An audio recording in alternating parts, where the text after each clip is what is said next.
Ang Diyos hindi mo lang kasama kapag may breakthrough. At ang Diyos hindi mo lang kasama kapag may challenges.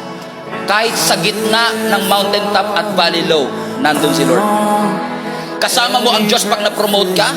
Kasama mo ang Diyos pag nawalan ka ng trabaho. Pero yung araw-araw kang pumapasok sa trabaho, kasama mo pa rin ang Panginoon.